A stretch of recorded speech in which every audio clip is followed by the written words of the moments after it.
É hora de entrevista aqui no 360. Entrevista importante para a gente falar de privatizações. Qual é o entendimento do governo eleito sobre privatizações que estão em andamento e que agora podem ser suspensas? Quem conversa com a gente neste momento é o senador Rogério Carvalho. Senador, tudo bem? Obrigada por ter um tempinho antes do jogo aí na preparação para falar com a gente.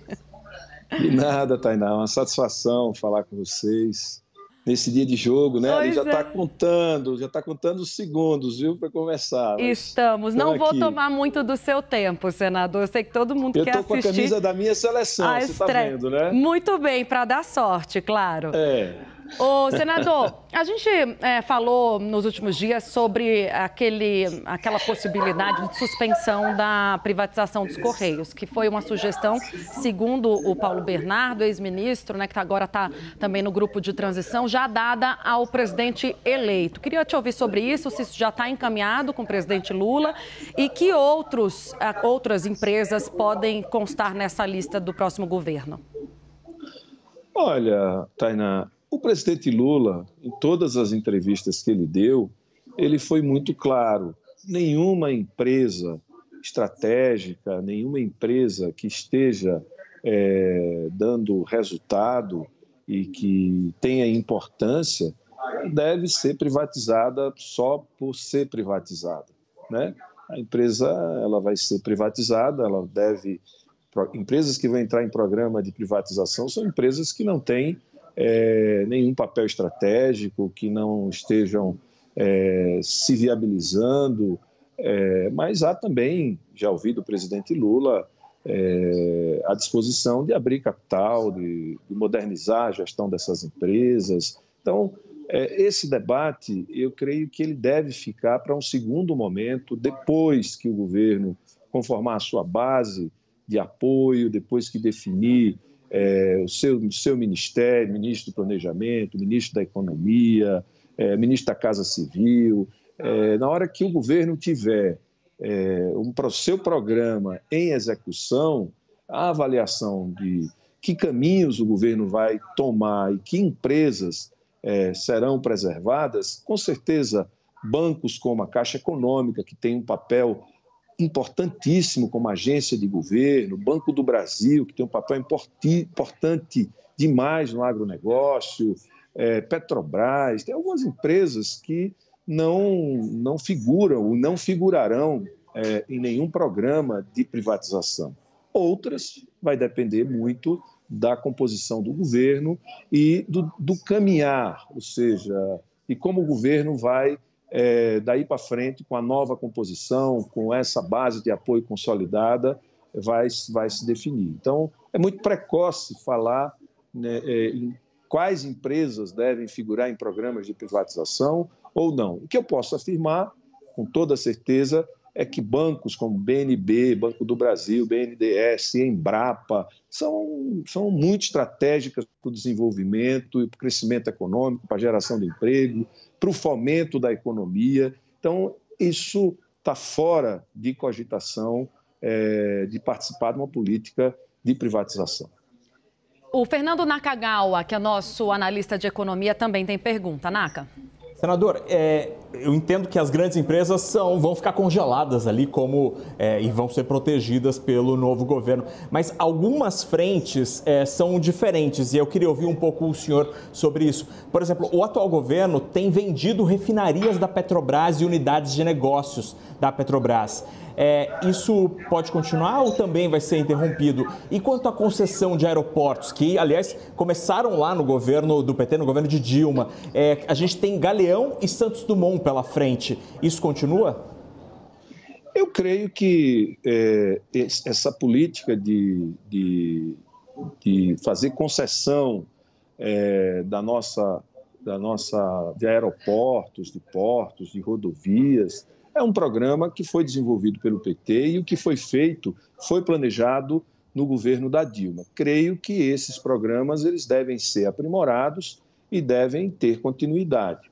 No caso da Petrobras, a gente precisa pensar de uma forma mais macro. Veja, você como economista, como comentarista de economia, sabe que o Brasil está vivendo um momento de reindexação da sua economia, muito em função de trazer para dentro do país o preço do petróleo baseado na paridade de importação, não é o preço internacional, o preço de paridade de importação com impostos aqui dentro. Isso gerou um pico inflacionário grande, isso reindexou a economia, porque é um componente que interfere em todos os setores da economia, que interfere principalmente no transporte, que impacta na cesta básica, que são produtos de baixo valor agregado. Então, o governo precisa reorganizar, ter um projeto para garantir que a nossa economia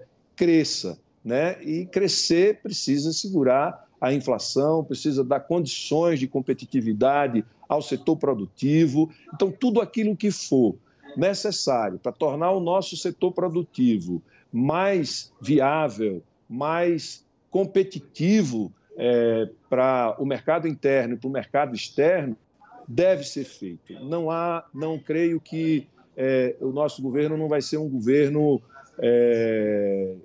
de regras muito rígidas. O que vai definir vai ter comida na mesa, vai ter crescimento econômico, vai ter geração de emprego, vamos retomar o processo de reindustrialização, como vai se dar, como nós vamos investir na ciência e tecnologia, como vamos nos reposicionar nesse mundo de uma indústria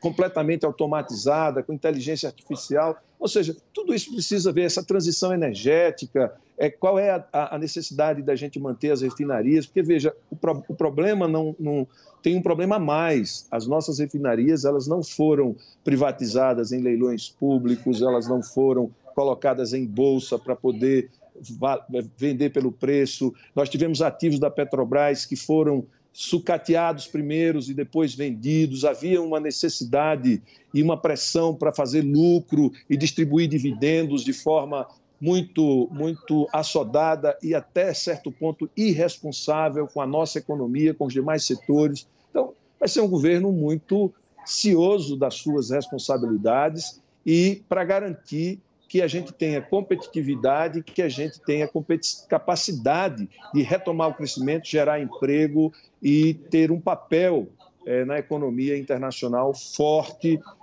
nas exportações. Ou seja, o Brasil é um gigante, esse gigante precisa voltar a acordar e a ter um papel de destaque no cenário político e econômico internacional. Leandro Rezende, nosso analista do Rio de Janeiro, tem também pergunta. Leandro, boa tarde. Valeu, Tainá. Boa tarde para você, boa tarde para o senador Rogério Carvalho. Queria saber do senhor, senador, falando um pouco de política, né? Hoje eu colhi uma avaliação de integrantes do PT, do seu partido, que avaliam que a passagem da PEC da transição pela Câmara, ela está mais azeitada, mais consolidada do que pelo Senado. E se o senhor concorda com isso? E se o senhor acredita que o PT deva declarar mesmo apoio tanto à reeleição do Arthur Lira para a Câmara, como do Rodrigo Pacheco para o Senado? Olha, eu diria que nós temos que definir a nossa base de apoio na Câmara, no Senado.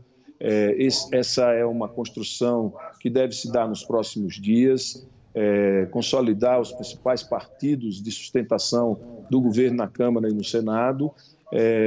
No Senado, a questão é mais política de construção consolidar essa base de apoio. Não haveria dificuldade de aprovar a PEC, até porque nenhuma proposta ela entra e sai do mesmo jeito. Portanto, nós temos aí propostas que vêm do Tasso Gereissati, nós temos a proposta que está sendo desenhada pela equipe de transição, grupos de trabalho da equipe de transição. Então, tudo isso precisa ser considerado para a gente ter um desenho que se aproxime do conjunto das forças políticas que vão dar apoio ao governo. Mas, efetivamente, o governo precisa consolidar essa base de apoio no Senado, essa base de apoio na Câmara. Nas